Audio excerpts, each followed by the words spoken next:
now on Denver 7 News at 6, a breakthrough for borrowers, an announcement imminent on canceling student debt. I'm Denver 7's Christian Lopez. Not everyone will get a break. I'll explain who doesn't make the cut in President Biden's latest plan. An incredible act of heroism caught on camera. I told him I'm hit. Elective hands, please hurry. I'm hit. I'm medical. We're seeing the terrifying moments when a Lakewood police agent stopped a gunman in the middle of a deadly rampage. Say it ain't snow. Well, not yet, but Vail is announcing opening dates and some changes this year.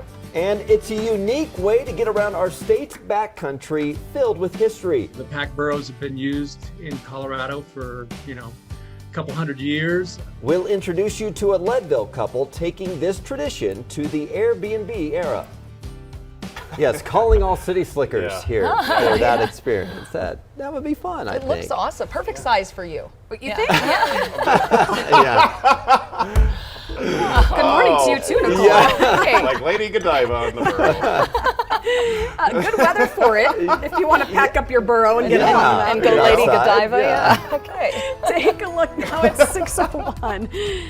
We've just started this morning off on a good foot. Oh, you can see from this shot here our Viera wireless camera out east there in Lyman. Clear skies, lots of sunshine this morning. If you're getting out to exercise, walk, run, bike ride this morning, you're going to find 60s. We'll be at about 77 degrees by 11. Mid to upper 80s for highs today. Denver right around 88 to near 90 degrees. So for the next 3 days, we're going to see some pretty warm and dry conditions. A nice change coming off of what's been a pretty cool and wet weekend. Evergreen today, you're at 74. Highlands Ranch, 85. Upper 80s near 90 across parts of northern and northeastern Colorado, and more 70s for the mountains. If we get a few storms, pretty isolated, and what we're going to see here for the next 2 days will be in the mountains. I'll show you the rest of our future cast for the rest of the week, Jason, coming up here in just a few minutes. And right now, the overall drive doesn't look too bad, as you can see from the 4 different cameras around town, just building up in some of those usual spots, whether it's I-76 or I-25 up to the north. Highway 36 looks so much better than yesterday across downtown, getting a little bit busier, but we do have a problem with the A-line going to and from the airport. There's been separate problems for us all night long. Take a look from the transit issues page here this morning. So we right now have some kind of other issue, different than the ones that we've had overnight, that has been replacing the A-line with these buses from the Central Park Station, the Peoria Station, and the Gateway Station over there at 40th and Airport. So we will have some issues with the A-line. Driving to or from the airport looks fine. I-70 looks fine getting out there. It's 270, I-76, some of those usual spots that are starting to see that building of traffic. But the rest of the drive looks pretty nice, including here to the south side. Well, this morning, millions of people across the country are all ears for what the Biden administration will say about student loan debt. Repayments have been on pause for 2.5 years now. Any change will have an impact here in Colorado. There are 800,000 people in our state with unpaid student loans. And new this morning, the Biden administration is saying it's considering canceling up to $10,000 in debt per borrower, only for people making less than $125,000 a year, though. So Denver 7's Christian Lopez is live on the Auraria campus this morning, and the plan is leaving a lot of people who have either paid off their debt already or consistently made their payments wondering why this policy now. Yeah, and timing is everything, and we can't discount that it is an election year and Democrats are trying to keep majorities in Congress. But there is also another big deadline coming up, and that is the moratorium that has paused student loan payments since March of 2020 when the pandemic first began. So people have not had to make payments for a few years. But the fight over student debt, that started long before COVID came into the picture. And inflation that followed as well. And that is no doubt weighing in on this decision on whether or not to end that debt. And critics worry that canceling billions of dollars in debt, which is money that technically we'd all still pay because it's not going into the system, would only make that inflation worse and doesn't do anything to help future students or people who have already paid off all of their loans. Now, on the other hand, progressives have pushed for President Biden to cancel up to $50,000 in debt without income restrictions, but he has repeatedly rejected that idea. But either way, we should know tomorrow because that is when we are expected to hear that decision. Live in Denver this morning, I'm Christian Lopez, Denver 7. Yeah, Very likely to be the smaller number here. 10,000 still adds up to a lot. Thank you, Christian. Staying with schools here, Douglas County wants to raise property taxes to pay their teachers more and build new schools. At tonight's school board meeting, directors will vote on a resolution to send a $60 million mill levy override and a $450 million bond to voters. The $60 million would be used to raise teacher salaries by about 9%. Homeowners would pay about $250 more per year on a home assessed at $500,000. Well, some of you may remember this scene from early 2019. Denver teachers on the picket lines. The contract they agreed to back then expires next week. So the district and the teachers union will meet for 3 days this week starting today.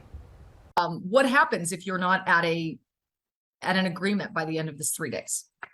So hopefully we'll get there by the 31st. If not, we've talked about whether or not we need to extend those negotiations. We don't want to go back to a strike at this point in time, but at the same time, we need to get to the point where we actually can make some real change with our class size and with our caseload size, especially.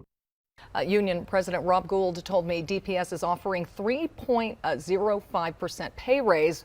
They're asking for something closer to the 9% inflation rate. They also want those smaller class sizes and smaller caseloads for special education teachers.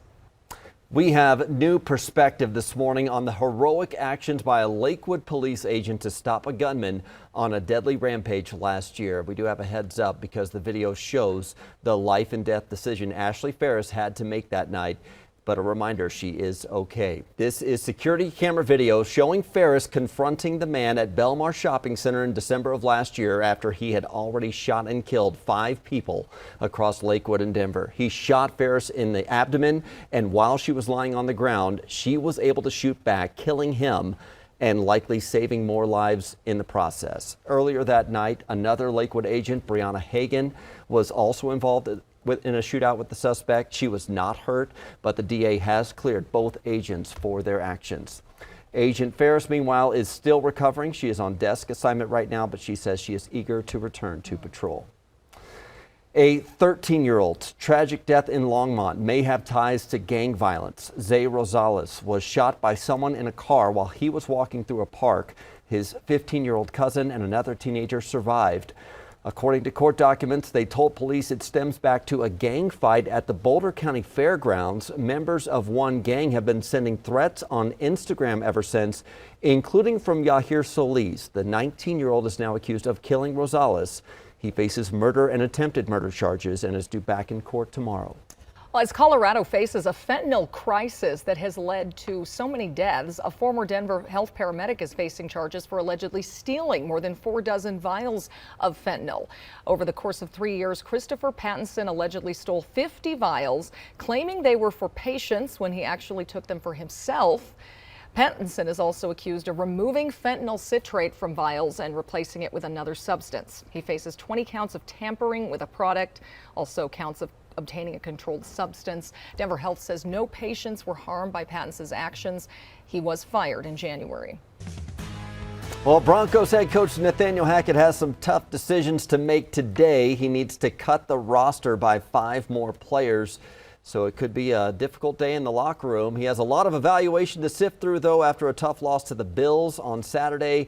Backup players played the whole game, and they do have one more preseason game this Saturday before the decisions really get tough. The Broncos ultimately have to cut their roster from 80 down to 53 players by next week.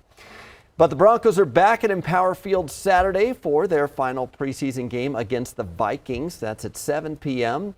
And then it's a big test for quarterback Russell Wilson, playing his first regular season game with the Broncos against his former team, the Seahawks. The Broncos are in Seattle September 12th for Monday Night Football. You can watch the game right here on Denver 7. Yeah, it's August. We're talking football, but it's never too early to start talking about ski season here in Colorado. And some news came out yesterday. Vail Resorts will limit daily lift ticket sales at all of its resorts this season. A lot of people complained about the slopes being way too busy last season. So Vail also announced its opening dates. Keystone will be the first resort in the group to open sometime in mid-October, followed by Breckenridge and Vail on November 11th, and Beaver Creek and Crested Butte open the day before Thanksgiving. All of these, of course, weather permitting.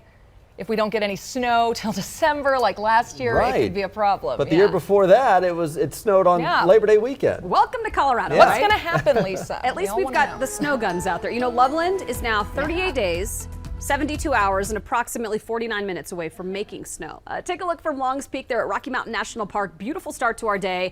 We had a little light dusting of snow on some of our peaks, Pikes Peak being one of those here this past couple of days. Your hiking forecast, though, is going to be warmer and drier. We'll see a few isolated storms in the mountains today and tomorrow with highs in the 70s. So we'll focus on still some of the summer activities, the hiking, the zip lining. Get up there and enjoy that. That's right. Right now we can still do a good drive, see a good drive for us in the mountains. Not seeing any problems up here to the north 40. Looks good for us at Longmont, I-25, either the southbound side or the northbound side. Through the construction project, it's a little bit slower through there, but overall it's looking pretty nice for us up to the north.